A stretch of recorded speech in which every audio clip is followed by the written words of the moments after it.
नमस्कार दोस्तों, स्वागत है आप सभी का अतुल दुबे क्लासेस में। इस वीडियो में हम समझेंगे बर्ड फ्लू वायरस के बारे में। ये वायरस कहाँ से होता है, कैसे इसके लक्षण होते हैं। तो पहले समझते हैं, ये वायरस पक्षियों से निकलने वाला वायरस है।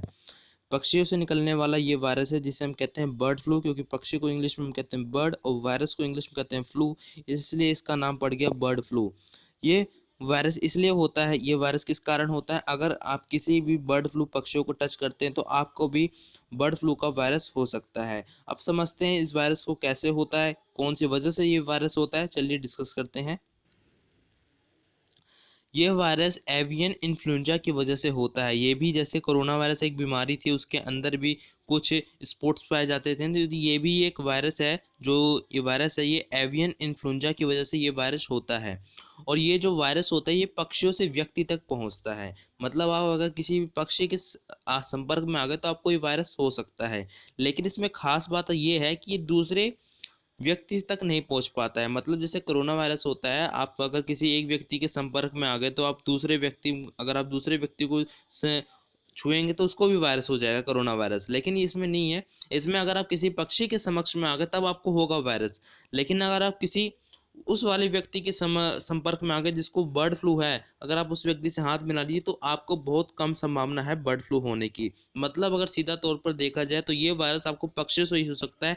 किसी भी बर्ड फ्लू वायरस से जो निपट रहा कोई भी व्यक्ति या इंसान, से आपको बर्ड फ्लू नहीं हो सकता है।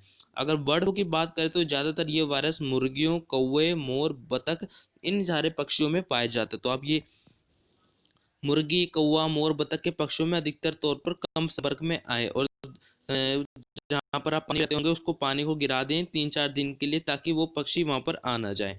तो ये ज़्यादातर ये वायरस कहाँ पर कौन सी पक्षियों में होता है, मुर्गी, कौवा और मोर, बतख में, इन सब में अधिकतर वायरस पाया गया है बर्ड फ्लू का। और ये सबसे तेज इनमें, अगर आप इन पक्षियों को छू लेते हैं तो आपको सबसे तेजी से वायरस चढ़ता है। ये ऐसे पक्षी हैं जिनमें सबसे तेजी से वायरस आता है।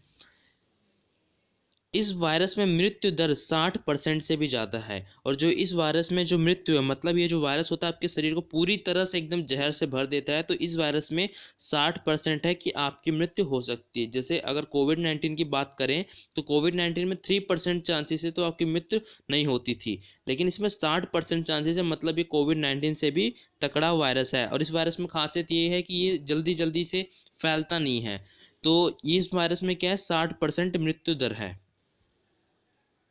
तो मतलब अगर आप किसी भी पक्षी के संपर्क में आ गए तो मतलब 60% आपकी शरीर आदि खराब हो जाएगी, और बाकी की 40% आप में उल्टी ये सब आने लगेंगी, तो वो भी हो सकती है। अगर किसी व्यक्ति की पक्षी के समक्ष ना आएंगे तो आपको ये बीमारी नहीं होगी। अगर ये किसी व्यक्ति को बर्ड फ्लू हो गया तो उसके लक्षण क्या 2 या 4 दिन में दिखना शुरू हो जाते हैं। अगर आप किसी व्यक्ति को बर्ड फ्लू हो गया तो उसके जो लक्षण होते हैं वो 2 या 4 दिन बाद दिखने शुरू हो जाते हैं। जैसे कोविड-19 के भी अगर आप लक्षण देखेंगे तो 2 या 4 दिन बाद शुरू होते थे।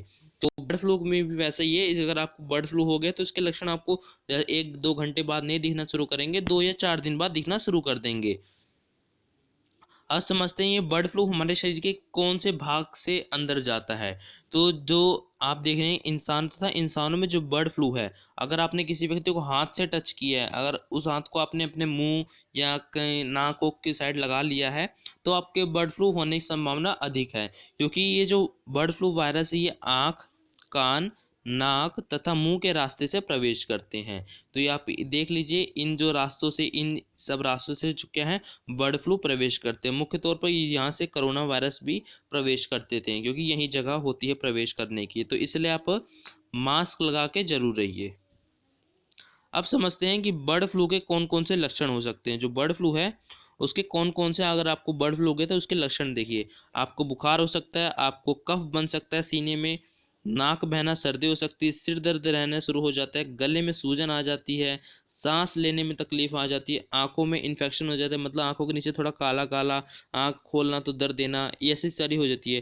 पेट में परेशानी आना शुरू हो जाती है, मांसपेशियों, जितने भी हमारी मांसपेशी रहती है उनमें दर्द आने लगती है। तो आप ये इन सारे लक्षण अगर आपको दिखें, ये जितने भी लक्षण हैं बर्ड फ्लू के लक्षण अगर आपको दिखें, तो आप ये तुरंत अपने आसपास के कोई नज़दीक डॉक्टर को संपर्क करा सकते हैं।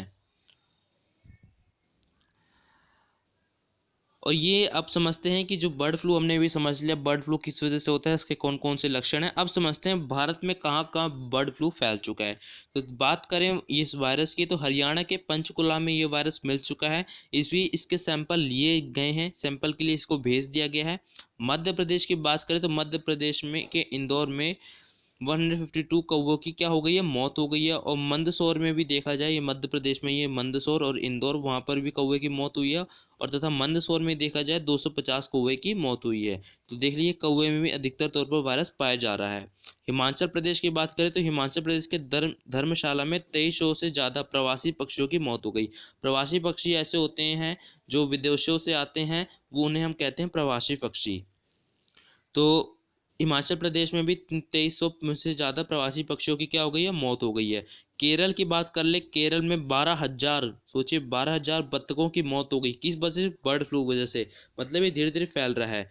और ये वहाँ की जो सरकार ने, जो केरल की सरकार ने 40,000 पक्षियों को मार देने का आदेश दे दिया है।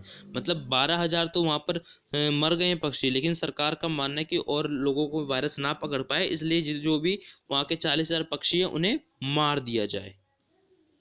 अब आप समझते हैं कि बर्ड फ्लू से कैसे बचा जाए। बर्ड फ्लू से कैसे बचा जाए, हमने ये पढ़े थे कि बर्ड फ्लू के लक्षण कौन कौन से राज्य, कौन भारत में कहाँ कहाँ बर्ड फ्लू का असर होने लगा है। तो अब समझते हैं बर्ड फ्लू से हम कैसे बच सकते हैं। तो सबसे पहले उन व्यक्तियों की बात कर लें जो कि एग खाते हैं, यानी अंडा। तो आपको कच्चा अंडा नहीं खाना है, बिल्कुल भी अवॉइड कर दीजिए कच्चा अंडा। आप बॉयल अंडा खा सकते हैं जो कि 60 या 50 डिग्री में उबले हुए होने चाहिए, एकदम अच्छी तरीके से उबाले, ताकि इनमें जो अंडे में जो बर्ड फ्लू के जो लक्षण हैं वो ना मिले और आप इसे आसानी से खा सकते हैं। तो कच्चा अंडा आपको बिल्कुल भी नहीं खाना है, उबला अंडा आप खा सकते हैं जो कि 60 से या 50 डिग्री में होना चाहिए। अगला देखते हैं, तथा पक्षियों से आपको दूरी बनाकर रखनी है। जैसे आपको कोविड-19 में 2 गज की दूरी बना के रखी थी, तो वैसे ही पक्षियों से आपको 2 गज की दूरी बना के रखनी है। और मरे हुए पक्षियों के पास बिल्कुल भी आसपास उनके नहीं जाना है। जो मर गए हैं पक्षी, उनके आसपास बिल्कुल भी नहीं जाना है, कि उनकी मदद करते हैं। तो कि दौर भी ऐसा चल रहा है, बर्ड फ्लू था, तो आप जो उन पक्षियों के पास मत जाइए। तथा आपको अगर बर्ड फ्लू के आपको लक्षण दिखें, जो मैंने अभी आपको यहाँ पर बताए थे लक्षण, ये वाले, अगर आपको ये वाले लक्षण दिखें, बुखार, कफ, नाक बहना, सिर दर्द, ये गले में सूजन, अगर आपको ये वाले लक्षण दिखे, तो आप अपने आसपास के कोई भी नज़दीक डॉक्टर को, जो कि अच्छा डॉक्टर है, उसे आप बता सकते हैं कि हमें ये लक्षण दिख रहे हैं, सिर में दर्द दे रहा है, नाक बह रही है। तो ये कोई भी आप बता सकते हैं, कोई भी हमारे, मतलब आपको जो मैंने ऊपर बताया अभी, जो 6-7 लक्षण, अगर आपको उनमें से सारे लक्षण हो रहे हैं या 6-7 में से 5-6 लक्षण हो रहे हैं, तो आप अपने आसपास के जो भी डॉक्टर हैं उनको बताएं कि हमें ये लक्षण दे रहे हैं, और अपना इलाज मत करने की कोशिश करिए, क्योंकि इसमें आप अपना इलाज मत करिए। और डॉक्टर को, ऐसे डॉक्टर दिए जो कि जानता हो इस बीमारी के बारे में, उन्हीं को दिखाएं इस बर्ड फ्लू के बीमारी के बारे में। तो अगर आपको हमारी वीडियो अच्छी लगी हो, हमारे चैनल को जरूर सब्सक्राइब कीजिए, बेल आइकन प्रेस कर लीजिए, लाइक कमेंट शेयर करना ना भूलिएगा। और आपको थैंक्स कहना चाहता हूँ, आप इतने अच्छे प्यारे प्यारे कमेंट करते हैं, तो ऐसे कमेंट जरूर करते रहिए। और इस वीडियो को ज़्यादा से ज़्यादा अपने दोस्तों के पास शेयर कीजिए, ताकि उनको भी इस बीमारी के बारे में पता चल सके। तब तक के लिए जय हिंद, वंदे मातरम।